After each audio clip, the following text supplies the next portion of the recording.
Subscribe now and press the bell icon. Never miss an update. नमस्कार दोस्तों, स्वागत है आप सभी का स्टडी विद भूषण के यूट्यूब चैनल पर। अगर आप उत्तर प्रदेश सहायक अध्यापक शिक्षा भर्ती की तैयारी कर रहे हैं तो यह वीडियो आपके लिए बहुत ही हेल्पफुल होने वाली है, क्योंकि सामान्य एग्जाम एवं समसामयिक के 30 क्वेश्चंस आपके एग्जाम में पूछे जाएंगे। ये हमारा प्रैक्टिस सेट नंबर 14 है। अगर इससे पहले कि आप प्रैक्टिस सेट आपने नहीं देखा है तो वीडियो के प्लेलिस्ट पर जाएं, वहाँ पे आपको सारे प्रैक्टिस सेट मिल जाएंगे। चलिए अब वीडियो को शुरू करते हैं।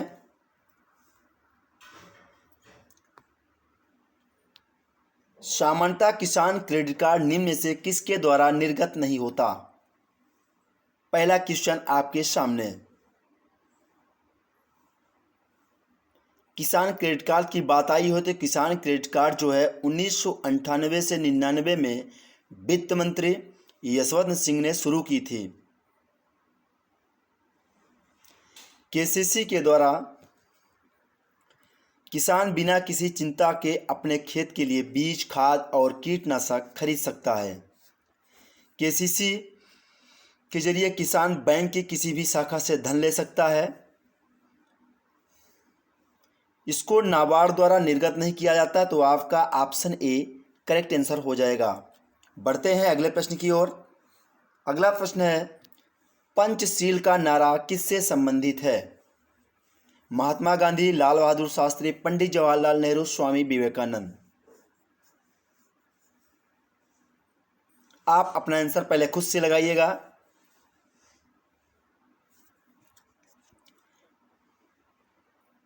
पंचशील का नारा पंडित जवाहरलाल नेहरू ने दिया। आपका करेक्ट आंसर हो जाएगा ऑप्शन सी। भारतीय प्रधानमंत्री पंडित जवाहरलाल नेहरू ने पंचशील शब्द ऐतिहासिक बौद्ध अभिलेख से लेकर पंचशील का नारा दिया था, तो ये बात आप ध्यान में रखेंगे। बढ़ते हैं अगले प्रश्न की ओर।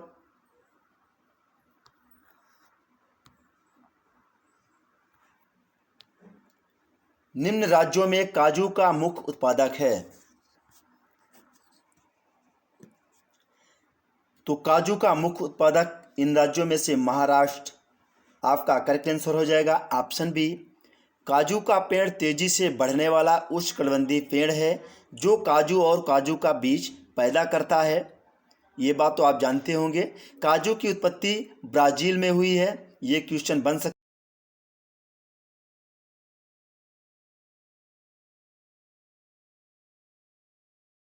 भी पाया जाता है। बढ़ते हैं अगले प्रश्न की ओर। भारत में राष्ट्रीय आय का आकलन करने वाली संस्था है? रिजर्व बैंक ऑफ इंडिया, योजना आयोग, वित्त मंत्रालय, केंद्रीय संघ की संगठन।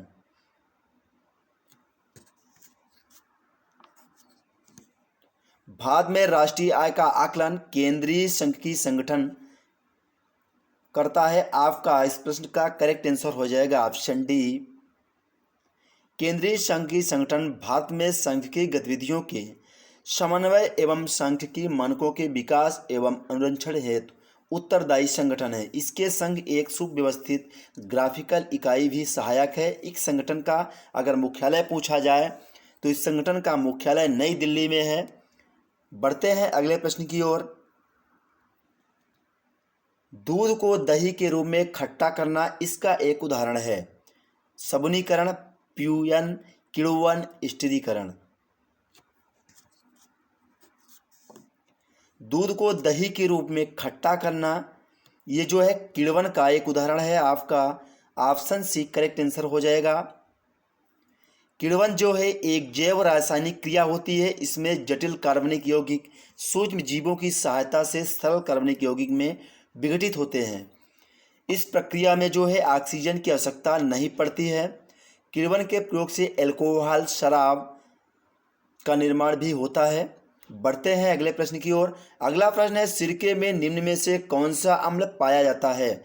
Lactic acid, citric acid, malic acid, acetic acid. तो सिरके में जो है एसिटिक एसिड पाया जाता है। आपका सही जवाब ऑप्शन डी है। नींबू में भी सिट्रिक एसिड, दही में लैक्टिक एसिड और टमाटर में एक्सेलिक एसिड पाया जाता है, क्योंकि कई बार एग्जाम में ये भी पूछा गया है। कि नींबू में कौन सा अम्ल पाया जाता है, दही में कौन सा अम्ल पाया जाता है, तो आप सिरके में अगर पूछा जाए तो एसिटिक एसिड, नींबू में साइट्रिक एसिड, दही में लैक्टिक एसिड और टमाटर में ऑक्सैलिक एसिड पाया जाता है। तो ये बात आप ध्यान में रखेंगे। बढ़ते हैं अगले प्रश्न की ओर। किस वर्ष बाबर ने सुल्तान इब्राहिम लोदी को पानीपत की लड़ाई में पराजित किया था? 1527 ईस्वी में, 1526 ईस्वी में, 1525 ईस्वी में, 1524 ईस्वी में?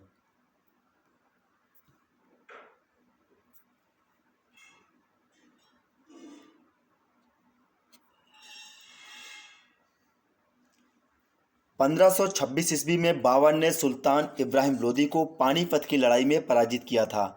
इस प्रश्न का ऑप्शन बी करेक्ट आंसर है। पानीपत का प्रथम युद्ध उत्तरी भारत में लड़ा गया था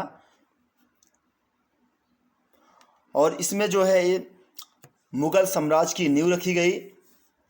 यह उन लड़ाइयों में से एक थी जिसमें बारूद, आग्नेयास्त्रों और मैदानी तोपखानों की लड़ाई में शामिल किया गया था। यह लड़ाई बाबर और इब्राहिम लोदी के बीच 21 अप्रैल 1526 ईस्वी में हुई थी।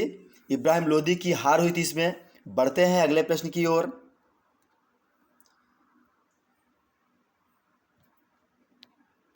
प्रारंभ में अकबर संरक्षक कौन था? तो प्रारंभ में अकबर का संरक्षक कौन था ये आपको बताना है। हेमू, फैजी, अबुल फजल, बैरम खान।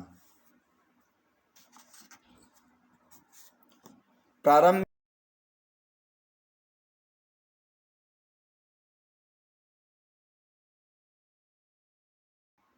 1556 से 1560 ईस्वी तक अकबर का संरक्षक रहा बैरम खां।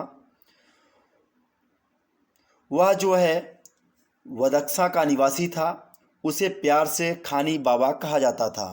1561 को मक्का की तीर्थ यात्रा के दौरान पाटन नामक स्थान पर मुबारक खां नामक युवक ने बैरम खान की हत्या कर दी।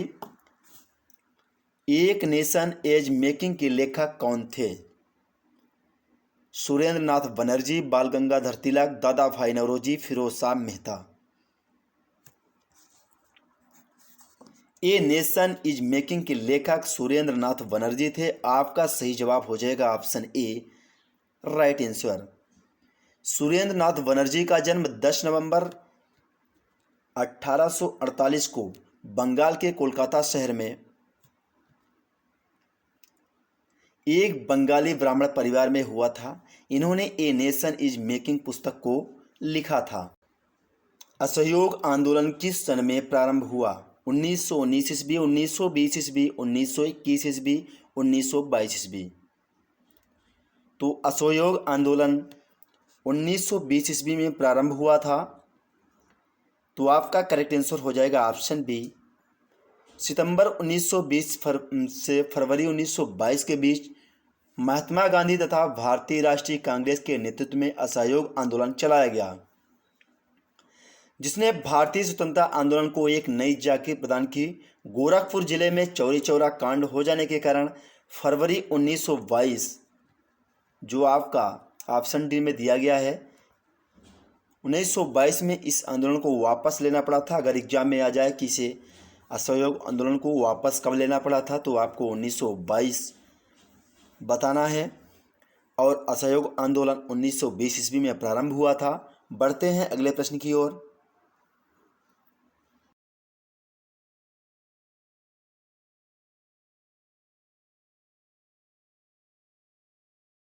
बाईस 1923 1924।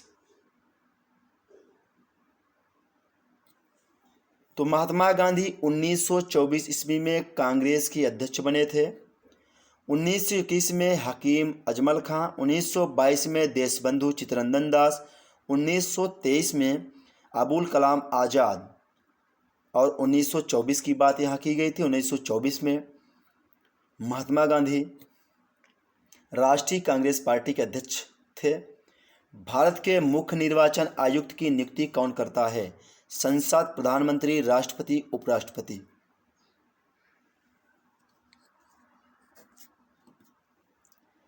भारत के मुख्य निर्वाचन आयुक्त की नियुक्ति राष्ट्रपति करता है। आपका ऑप्शन सी करेक्ट आंसर हो जाएगा।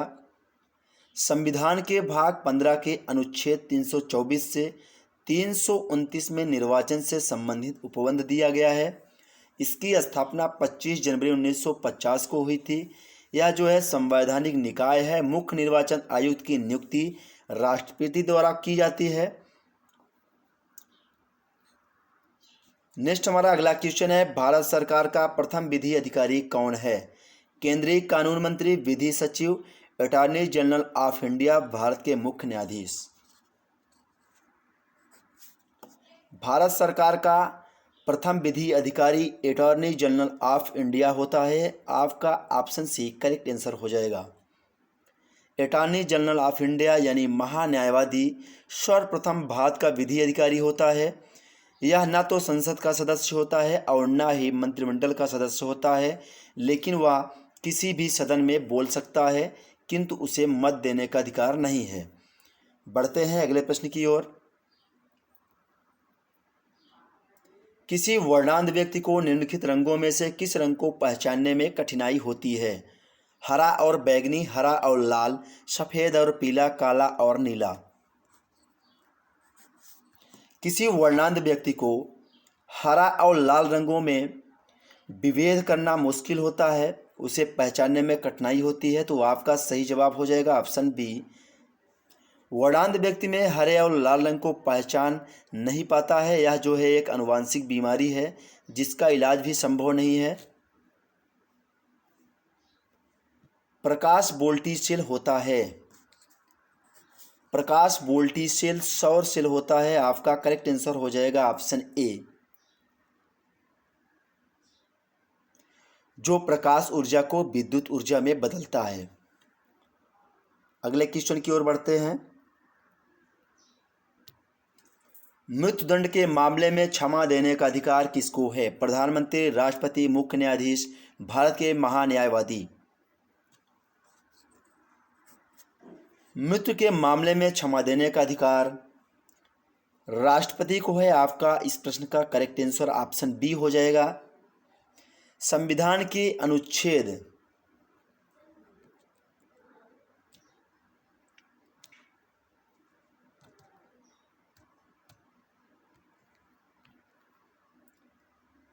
72 के अंतर्गत राष्ट्रपति को किसी अपराध के लिए दोषी ठहराए गए किसी व्यक्ति को दंड को क्षमा करने, उसका प्रविलंबन, परिहार और लघुकरण की शक्ति प्राप्त है।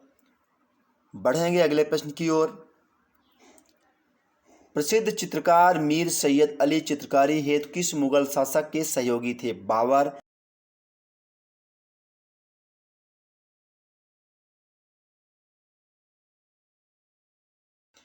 तो आप अधिक से अधिक इस वीडियो में आपको जानकारी हासिल हो पाएगी, तो आप पूरे वीडियो को एंड तक देखिएगा। 30 क्वेश्चन से आपका 60 क्वेश्चन बन जाएगा अगर आप पूरे वीडियो को ध्यान से देखेंगे। अगर वीडियो को बढ़ाकर या स्पीड में देखते हैं तो आपको कुछ आंसर जो है आपसे छूट सकते हैं। अगर वीडियो आपको अच्छी लगे तो आप लाइक करें, नहीं अच्छी लगती है तो आप डिसलाइक करें। यूट्यूब में दोनों फीचर्स आपको उपलब्ध हैं, वो आपको अपने हिसाब से लगाना है। अगर आप चैनल पर नए हैं, चैनल को सब्सक्राइब करना चाहते हैं तो सब्सक्राइब कर लें, वरना इसमें कोई जोर ज़बरदस्ती नहीं है कि आपको सब्सक्राइब ही करना है। तो प्रसिद्ध चित्रकार मीर सैयद अली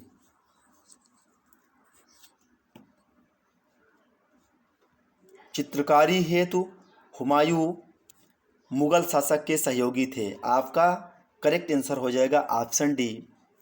फारस निवासी प्रसिद्ध चित्रकार मीर सैयद अली हुमायूं के सहयोगी थे। हुमायूं जब निर्वासित जीवन व्यतीत कर रहा था तब उनकी मुलाकात हुई थी। हुमायूं मीर सैयद अली और ख्वाजा अब्दुस सहमद को अपने दरबार में रखा। देखिए, कोई क्वेश्चन आता है तो उसके थोड़ी तह बतानी ज़रूरी होती है, जिससे क्वेश्चन पूरी तरह आपको समझ में आ जाए। पृथ्वी पर सबसे बड़ा महाद्वीप कौन सा है?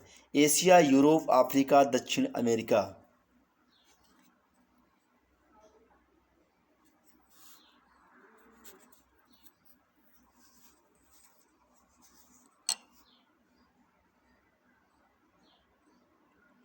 देखिए, संपूर्ण पृथ्वी के स्थलीय भाग को 7 बड़े भूखंडों में विभाजित किया गया है।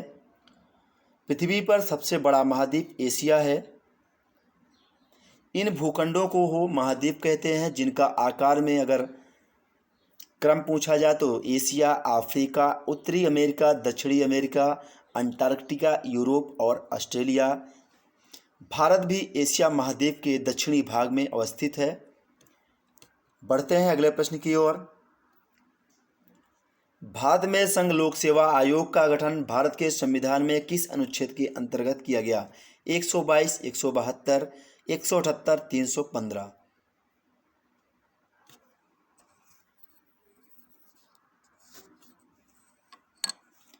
भारत में संघ लोक सेवा आयोग का गठन भारत के संविधान 315 अनुच्छेद के अंतर्गत किया गया। आपका करेक्ट आंसर ऑप्शन डी हो जाएगा। यह एक संवैधानिक निकाय है जिसके अध्यक्ष की नियुक्ति राष्ट्रपति द्वारा की जाती है। 2 या 2 से अधिक राज्यों के लिए एक ही आयोग हो सकता है। बढ़ेंगे अगले प्रश्न की ओर। भारत में निम्न में क्या अप्रत्यक्ष कर की श्रेणी में है? आयकर, सेवा कर, संपत्ति कर, निगमन कर। इनमें से आपको बताना है अप्रत्यक्ष कर की श्रेणी में है। देखिए, प्रत्यक्ष कर वो आयकर, निगमन कर, उपहार कर, भू राजस्व, संपत्ति कर आदि आते हैं। इसके अलावा जो अप्रत्यक्ष कर की बात यहाँ की गई है तो सेवा कर जो है, सीमा शुल्क, केंद्रीय उत्पादक शुल्क, केंद्रीय बिक्री, ये सभी अप्रत्यक्ष कर के अंतर्गत आते हैं। अगर आप नोट डाउन करना चाहते हैं तो नोट डाउन कर लीजिए। एक बार फिर से हम रिपीट करते हैं।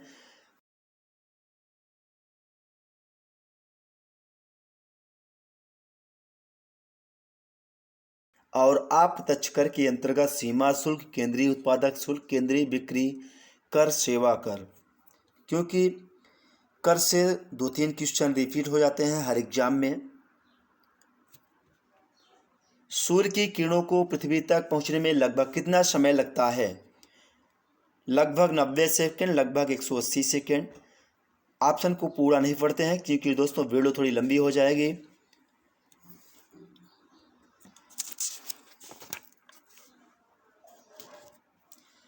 सूर्य की किरणों को पृथ्वी तक पहुंचने में लगभग 500 सेकेंड लगता है। आपका करेक्ट आंसर हो जाएगा ऑप्शन डी। हमारे सौरमंडल के केंद्र में स्थित तारा जो है सूर्य और पृथ्वी के बीच की औसत दूरी 1.496 10⁸ किलोमीटर है।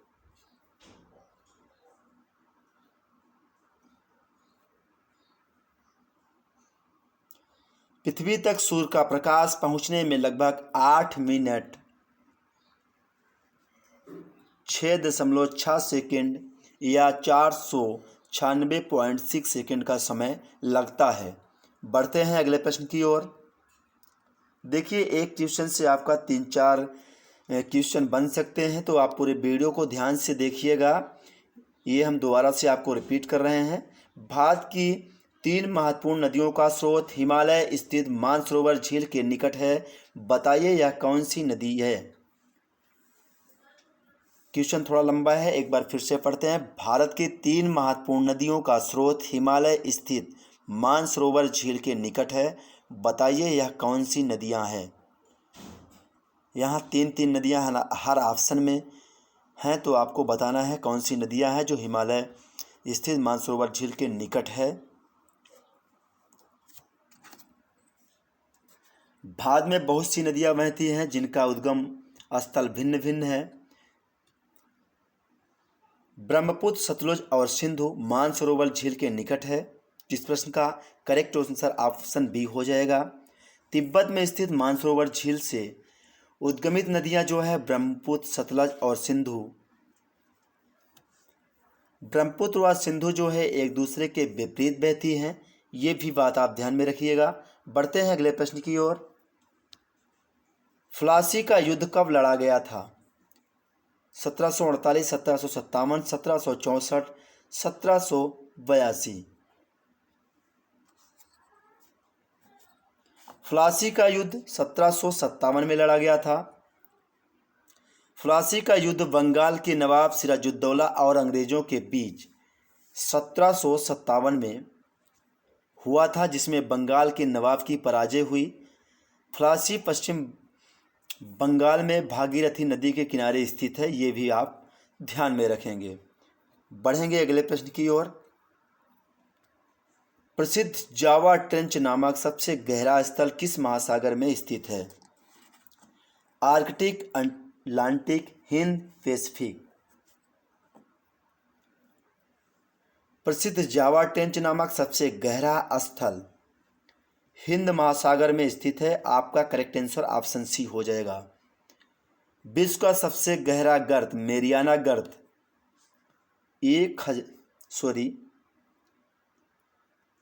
11,022 मीटर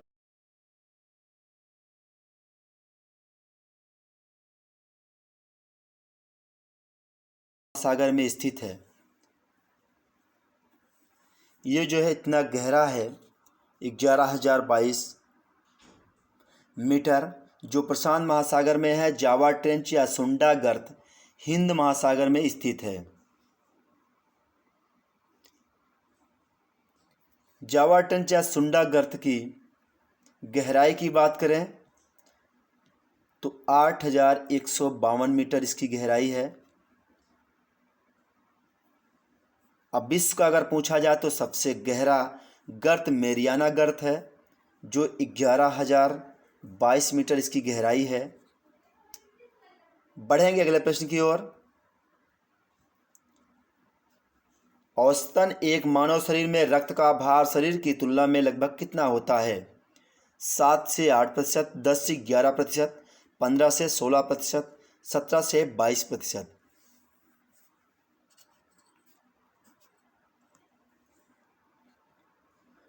औसतन जो है एक मानव शरीर में रक्त का भार शरीर की तुलना में लगभग 7 से 8% होता है। आपका करेक्ट आंसर ऑप्शन ए है।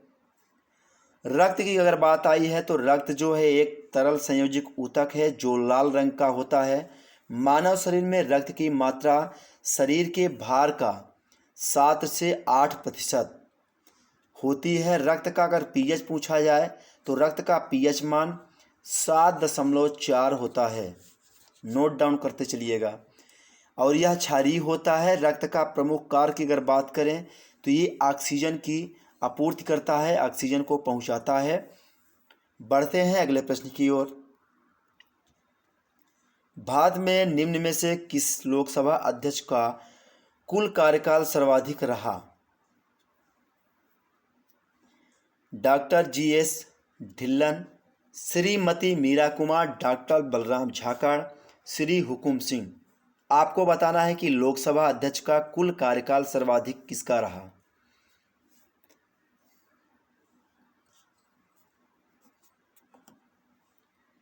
तो भारत में डॉक्टर बलराम झाकड़ लोकसभा अध्यक्ष का कुल काल इनका सर्वाधिक रहा। तो आपका करेक्ट आंसर ऑप्शन सी हो जाएगा। अगर डॉक्टर जीएस ढिल्लन की बात करें तो ये 8 अगस्त 1969 से 19 मार्च 1971 तक इनका कार्यकाल रहा। श्रीमती मीरा कुमार की अगर बात करें तो 4 जून 2009 से 4 जून 2014 तक इनका कार्यकाल रहा।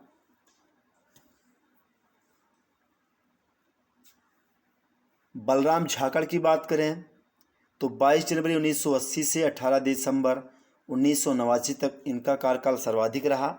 और हुकुम सिंह का अगर बात करें तो हुकुम सिंह का 21 मई 1957 से 16 अप्रैल 1962 तक इनका कार्यकाल रहा।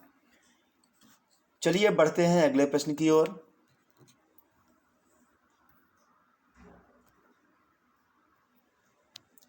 दिल्ली में अलाउद्दीन खिलजी के शासनकाल की अवधि क्या थी?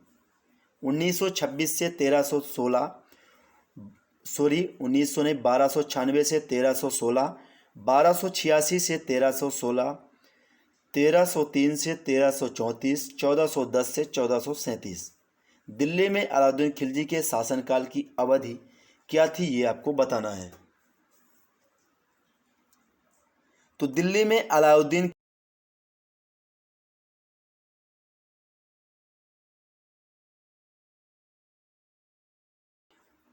हर बार वही 1900 का ध्यान आ जाता है, इसके लिए माफ़ी चाहेंगे।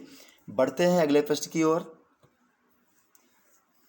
उससे पहले थोड़ा सा इसमें भी डिटेल जान लेते हैं। दिल्ली सल्तनत में गुलाम वंश के बाद जो है खिलजी वंश की स्थापना हुई।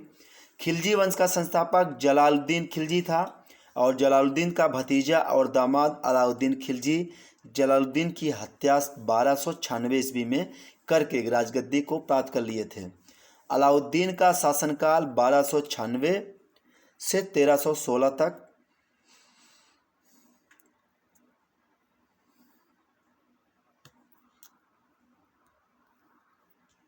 भारतीय संसद में मंत्रिमंडल के विरुद्ध अविश्वास प्रस्ताव पेश करने के लिए न्यूनतम सांसदों के समर्थन की आवश्यकता होती है। तो भारतीय संसद में मंत्रिमंडल के विरुद्ध अविश्वास प्रस्ताव पेश करने के लिए न्यूनतम 50 सांसदों के समर्थन की आवश्यकता होती है। आपका करेक्ट आंसर ऑप्शन डी है। भारतीय संसद में मंत्रिमंडल के विरुद्ध अविश्वास प्रस्ताव पेश करने के लिए 50 सदस्यों का समर्थन आवश्यक है और अविश्वास प्रस्ताव रखने की अनुमति मिलने के 10 दिन के भीतर उस पर चर्चा आवश्यक है। इसके पास होने पर सरकार को त्यागपत्र देना होता है। बढ़ेंगे अगले प्रश्न की ओर। अगला प्रश्न है, पाल साम्राज्य भारत के किस हिस्से से संबंधित है? पश्चिमी, पूर्वी, दक्षिणी, उत्तरी? देखिए, पाल वंश का संस्थापक गोपाल था, जिसका साम्राज्य बंगाल में, थोड़ा ध्यान से उतर रहा है, बंगाल में था। पाल साम्राज्य भारत के पूर्वी हिस्से से संबंधित है, तो आपका करेक्ट आंसर ऑप्शन बी हो जाएगा। बंगाल जो है भारत में पूर्व में स्थित है। पाल वंश का सबसे महान शासक अगर पूछा जाए तो धर्मपाल था। धर्मपाल ने विक्रमशिला विश्वविद्यालय की स्थापना किया था। ये बहुत बार एग्जाम में आया है, विक्रमशिला विश्वविद्यालय की स्थापना किसने की थी? तो धर्मपाल ने। बढ़ते हैं नेक्स्ट क्वेश्चन की ओर। नेक्स्ट और इस वीडियो का आखिरी क्वेश्चन आपके सामने है। खिज्र खान निम्नलिखित में से किस राजवंश से संबंधित था? गुलाम वंश, खिलजी वंश, सैयद वंश और शाह वंश?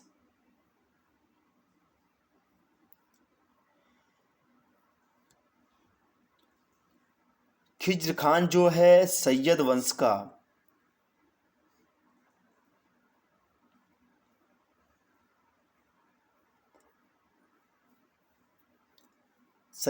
संस्थापक था। आपका करेक्ट आंसर ऑप्शन सी है। खिज्र खान ने मंगोल आक्रमणकारी तैमूर को सहयोग प्रदान किया था। उसकी सेवाओं के बदले तैमूर ने उसे लाहौर एवं मुल्तान की सूबेदारी सौंपी थी। तो इस तरह आपके 30 इम्पॉर्टेंट क्वेश्चन इस एपिसोड के पूरे होते हैं। आशा करता हूं कि वीडियो आपको अच्छी लगी होगी। आप हमारे चैनल के माध्यम से लेटेस्ट न्यूज और सबसे पहले हर एक प्रतियोगी परीक्षा से संबंधित अपडेट की जानकारी मिल जाएगी। तो आप हमारे चैनल को फॉलो करें, अगर नए हैं तो चैनल को सब्सक्राइब करें। साथ में बेल आइकन को दबाने के लिए इसलिए कहा जाता है ताकि आपको नए वीडियो की नोटिफिकेशन